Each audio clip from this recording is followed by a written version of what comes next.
amis internautes, bonjour, bonsoir.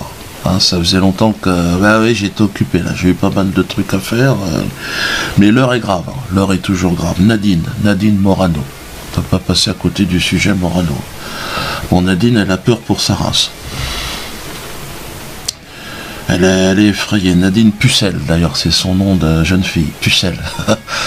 Mais bon, elle l'a fait changer en 1975, le nom. Ils ont fait parce que Pucelle, elle se faisait insulter déjà petite, avant qu'il y ait Guy Bedos, elle se faisait déjà insulter. Mais quel est con! Donc ils avaient changé le nom et elle l'a transformé en Pugel. Dis-toi, elle essaye de passer entre les gouttes, elle a Pugel. Bon. Son frère avait proposé Poubelle, mais elle lui a dit oh ça va, oh déjà on va pas repartir pour un tour de manège, on prend plein la gueule depuis que donc Nadine elle est pas contente. Elle n'est pas contente. Hein. Elle a dit à la télévision, la France est un pays judéo-chrétien de race blanche. Pour qu'il y ait une cohésion nationale, il faut garder un équilibre dans le pays, c'est-à-dire aussi sa majorité culturelle. Nous sommes un pays judéo-chrétien, le général de Gaulle le disait, de race blanche. Parce que là, elle est remontée. Hein. Elle s'est énervée, elle est très inquiète par rapport à sa race. Elle dit, merde, ma race, j'ai peur pour ma race. Alors la race de Nadine, bon, il suffit de la regarder. Nadine est incontestablement de race blanche. Hein. C'est une espèce des Vosges.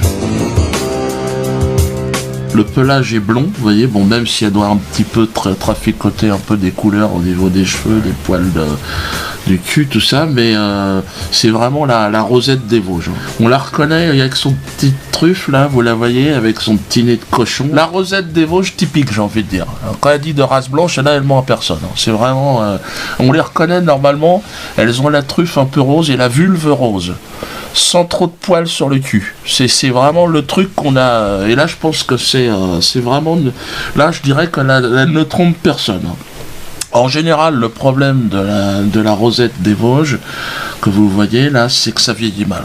Là, elle a plus de 50 piges, ça commence à partir en cacahuète dans tous les sens. Quand vous la voyez sourire, elle a du mal à montrer ses chicots, parce qu'en général, la Rosette des Vosges, ça pourrit des chicots tout de suite. Hein. C'est comme le mulet, c'est comme, je sais pas, c'est le fait que ce soit mélangé avec du cochon, tu sais, il y a tout dedans, il y a de la perdrix, il y a de... Et donc là, les chicots, ça foire aussi. Les nichons, pareil. À mon avis, tu la vois rarement, tu la verras pas en bikini, la Nadine. Hein. Parce que les nichons, à un moment donné... deux vieilles capotes en guise de nichon, c'est tout ce qui lui reste. Ça fout le camp dans les godasses. Donc là, elle a dû se mettre des chaussettes dans les soutifs. Bon, elle fait comme un peu aussi. Attention, que les choses soient claires. Je soutiens Nadine Morano. Hein. Qu'il n'y ait pas d'ambiguïté sur ce sujet.